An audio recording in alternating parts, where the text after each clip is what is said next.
You know that feeling, right?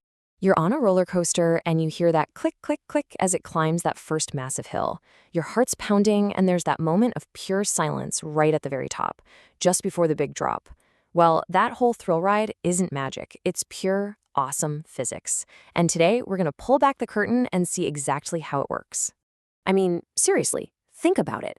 After that initial chain pulls you up, that's it. There's no engine, no motor, nothing pushing that car along the track. So how in the world does it blast through all those loops and twists at crazy speeds? Well, that's the big question we're going to answer today. And it all comes down to the laws of energy.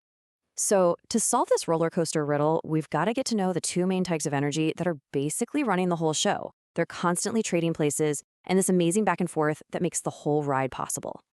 All right, let's meet our two key players. First up, you've got potential energy. Think of this as stored up energy. It's the energy of waiting. And then you have its partner, kinetic energy. That's the energy of moving. One is all about what could happen, and the other is what is happening right now. Okay, so let's zoom in on potential energy. Picture that roller coaster car sitting at the very, very top of the hill. Gravity is just dying to pull it down, but the track is holding it still. All that energy that was used to lift it up there against gravity is now stored inside it. That's its potential energy. It's kind of like a stretched out rubber band or a sled that's paused at the top of a huge snowy hill. It's just packed with energy waiting to be let go. And what happens when that potential energy is finally unleashed? Bam! That's kinetic energy. The second that car tips over the edge and starts to move, all that stored potential energy starts transforming into the energy of motion. You see it everywhere. A bird flying, a baseball being thrown, and especially our roller coaster screaming down that track. If it's moving, it has kinetic energy. This is the energy you can actually see and feel. Now, this is where things get really cool. This isn't just some vague idea of stored versus moving energy. We can actually measure it. Yep, physicists have formulas to calculate the exact amount of energy in pretty much any system, including our roller coaster. So for gravitational potential energy, the formula is Eg equals mgh. M is for the mass of the object, g is the acceleration from gravity, which is pretty much a constant here on Earth, and h is the height. And that h is the really important part here. The higher you lift something, the more potential energy you pack into it. Simple as that. And for kinetic energy, the equation is Ek equals 1/2 mv squared. Now you got to pay close attention to that v. That stands for velocity or speed, and notice how it's squared. This is a huge deal.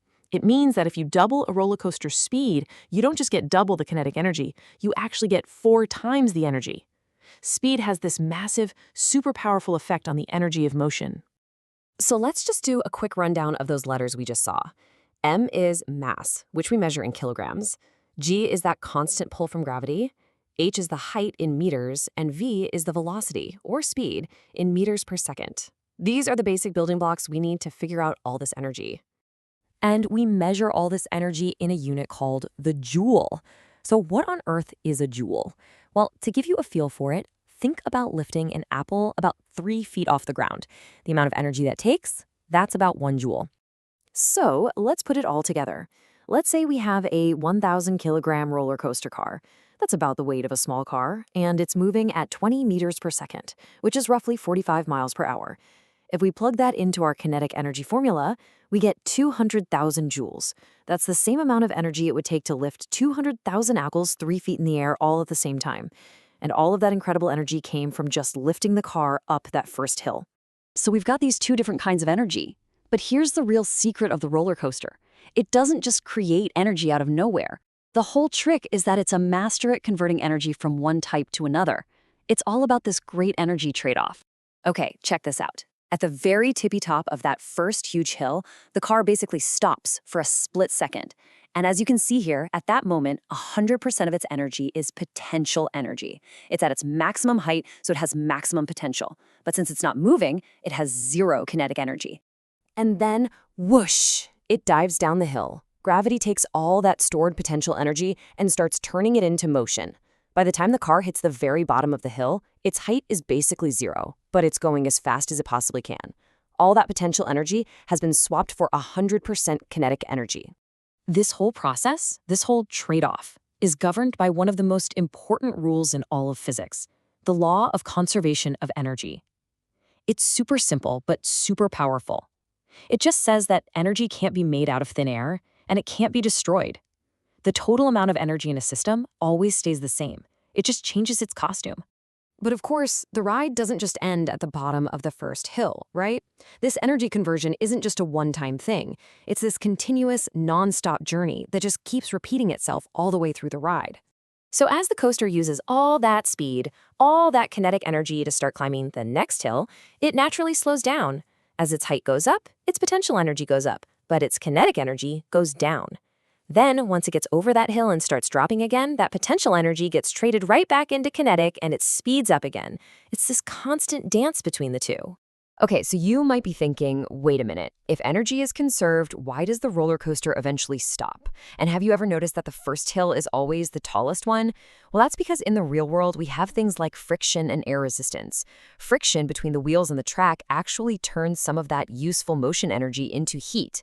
And that loud, roaring sound the coaster makes, that's sound energy. So the energy isn't really lost, it's just leaking away into other forms that don't help the ride keep going. That's why no other hill can ever be as tall as the first one. So let's put this all together and solve a riddle once and for all. It's a simple 4-step cycle. Step 1, at the top of the very first hill, the chain lift has given the car its maximum potential energy. Step 2, as it drops, that potential gets converted into kinetic. Step 3, at the bottom, you're going the fastest, so you have maximum kinetic energy. And step 4, that kinetic energy is what pushes you up the next hill, turning back into potential energy as you go. And that cycle just repeats over and over, losing a little bit of energy to heat and sound each time, until the ride is over. And that brings us to one last thought. This whole principle applies to pretty much everything around us. So I'll leave you with this little puzzle. Think about a bouncing ball. It does the same thing. Potential energy at the top of the bounce, kinetic as it falls, but eventually it stops bouncing. If energy is only ever transformed, where did all of its energy go? Think about it.